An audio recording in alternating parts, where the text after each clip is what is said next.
Hi friends, the latest collection event is now live in Apex Legends. It's called Evolution and brings us a bunch of Rampart themed goodies. This includes the Rampart Heirloom, a bunch of cosmetics, and Ramparts Town Takeover. In this video, I'm going to look at Ramparts Town Takeover and show you how you can get some cool loot in the vending machines. Plus, I'll pick out some of the other interesting things you need to know in the Evolution collection event. Let's start with the Rampart Town Takeover. It's a really cool tank-like structure. There are a few levels to this thing, so I think vertical movement legends will be super useful. There are a few outbuildings to this structure as well, which you can drop to and grab some loot if the main building is too busy. And there are also some zip lines to take you to the upper parts of the town takeover. Inside the main part of the town takeover, you'll find some vending machines. To get the goodies inside the vending machines, you'll need crafting materials.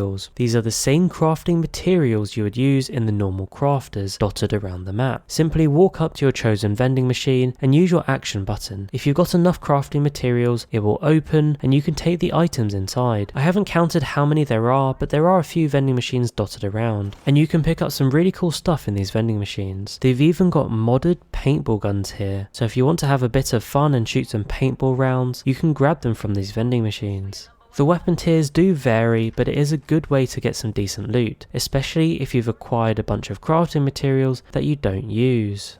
There is also a Rampart Arenas takeover. Basically, it's a normal arenas mode, but with modded weapons at a special discount. These discounted modded weapons replace their based versions for the match, making lower tiers of weapons unavailable in those specific weapons. Rampart special deals update frequently though, so just make sure you keep checking what's available in your match. Also, don't forget to check out the free event trail if you want free rewards. Simply complete the event challenges and you can unlock some really cool rewards. They've gone pretty full on with the charms this collection event, but you do also get a few legendary skins, including Lifeline skin and a Wingman skin. Of course, we also have the Rampart Heirloom. It's a multicoloured full wrench. I like that it acts like a bubblegum dispenser as well. It's kind of cool and I'll bet there'll be some funky animations. To unlock this heirloom, it's basically the same process. You have to unlock all event items. I made a YouTube short video on the cheapest way to unlock this heirloom, so check that out if you want to know the cheapest way to get Rampart's heirloom without spending too much money.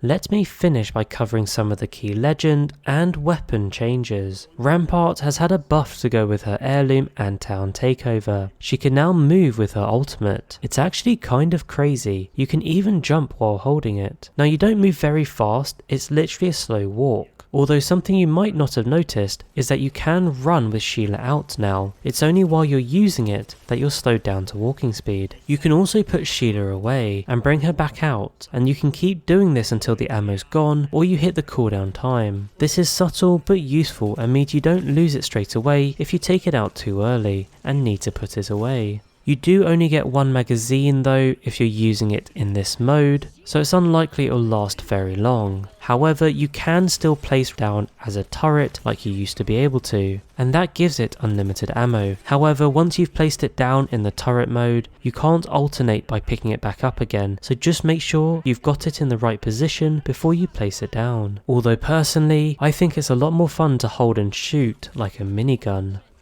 Moving on to the other legends, Octane has received a nerf. His jump pad has had its horizontal distance reduced, meaning you can't jump as far with it anymore. Plus, Octane's stim has been reduced to 1 HP per second regen instead of the 1.5 that it was before, although this is kind of what it was always supposed to be, so this one might not be as big of an issue. To go with Octane's nerf, Revenant's totem now has some visual effects similar to Loba's ultimate when she places it down. I think this has been done to nerf the Rev-Octane combo, so we'll have to see how this plays out. In terms of weapons, I would say the Hemlock has had a good buff. They've reduced the hipfire spread and the aim resets slightly faster, so this means in theory the Hemlock will be a little bit more effective. On the flip side, the L-Star has had a nerf, and it now shoots 2 less bullets with every level of magazine, as well as the base model. So now the maximum you can fire before it overheats is 26 rounds. The Mozambique and the EVA 8 have had their headshot multiplier reduced to 1.25 instead of 1.5, so this is also a little bit of a nerf. However, it does bring them in line with the PK and Mastiff, and that's kind of it. That's everything you need to know about the new Evolution collection event and Ramparts Town Takeover in Apex Legends Season 10. Don't forget to like and subscribe. I hope you have fun, and thank you for watching.